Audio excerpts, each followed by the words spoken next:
How to break a bad habit. Okay, so based on the science of what James Clear said in the Atomic Habits book, for a habit to work, there needs to be a cue, craving, response, reward. Cue means it needs to be obvious. You need to remember to do that habit, otherwise it's not going to happen, right? So then it needs to be motivating, otherwise you're not going to do it. And then it needs to be easy, which is the response, and the reward is it has to be rewarding. If you can remove one of those 4 steps, you get rid of the habit, right? So then you can break a bad habit. So one of the stages is it has to be motivating.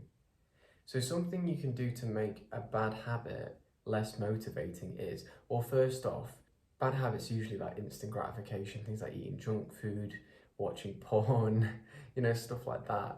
So it feels good short term, but it's bad long term. So if you could start changing your mindset of what are the negative effects long term of doing this habit. So I don't have to stop watching porn, but let's say there's like OnlyFans out there, I'm spending more money, it's whatever, I'm not going to judge you, but I'm spending more money, I'm affecting my mental health, I'm making myself more depressed, I'm making myself less motivated to get a girlfriend. You even see my face as I'm saying this, like all that is just like, it's negative, like there's negative consequences to these things. Or eating junk food, I'm wasting money on McDonald's and I'm going to get fatter and I'm going to be less attractive, less women are going to want me. Like if you can reframe your mindset about what this habit is doing to you, it can start to make it repulsive. And when something's repulsive, you're not going to want to go near it. So I'd recommend figuring out like 5 to 10 negative things with that bad habit, like constantly saying it to yourself, maybe like 10 minutes a day or something. Like if you're really dedicated to break this habit, say it constantly. And when you feel that urge come up, repeat it in your head. Just say the negative effects of it. One way I've actually naturally broken the habit of having junk food is I've basically naturally changed my relationship with junk food, where I've been so committed to the gym that the idea of having a McDonald's is negative because I don't want to put on fat and ruin my abs that are going to be coming through in the next few months. So that has changed it to a negative thing.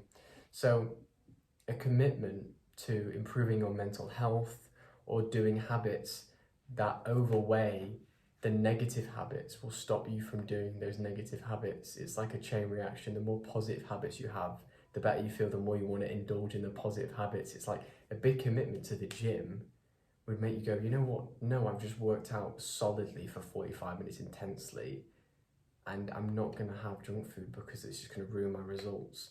Or say if you're going to make a commitment to trying to cut back on some instant gratification stuff and you're feeling the benefit of, okay, well, it feels really good to not eat this junk food, then I'm going to hold back on that. It's like if you can figure out big commitments that are going to have a positive effect down the line, it will stop you from doing those bad habits as much. So like with me, improving my mental health and all this stuff, it's made me just not want to go near those bad habits nearly as much and just not indulge in them. A very easy step to stop one of the 4 stages of a habit is get rid of it.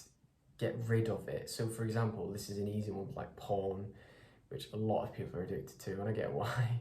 It gives you tons of dopamine. An easy way to get rid of like porn and stuff is to use an ad block. You can pay for an ad block, or you can use a screen time app and it'd lock out after like a minute of use, which could be progress though, couldn't it? But I'd suggest like an ad block or something like that could really stop.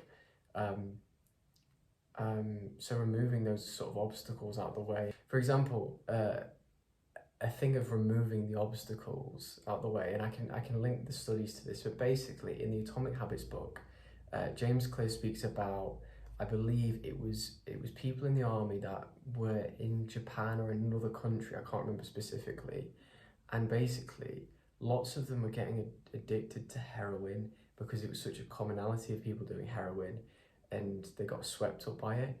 But when they just went home, literally like it's such a high percentage of people stopped being addicted to heroin because it wasn't attainable.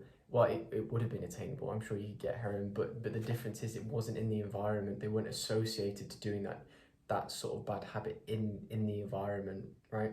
So if you can take the bad habit out of the environment, then it's not going to trigger as much. It's not going to make you want it as much. So figuring out of not buying the junk food, and to not buy the junk food, you could use a habit contract. And this is another thing: if there's a punishment to the bad habit, then it will stop you from wanting to do it. Like there's the Pavlov response and the Pavlov dog study. I can't remember specifically, but it's something to do with shocking a dog, and then it associates a negative outcome with something, so it doesn't want to go near it. I mean, that's actually, I used to have a bracelet called a Pavlov. It's based off the science, and you shock yourself. It's a little luxury try. It does hurt a little bit, and it can stop you and train you from doing bad habits. So when you feel a craving, you shock yourself, or you can do it with an elastic band too.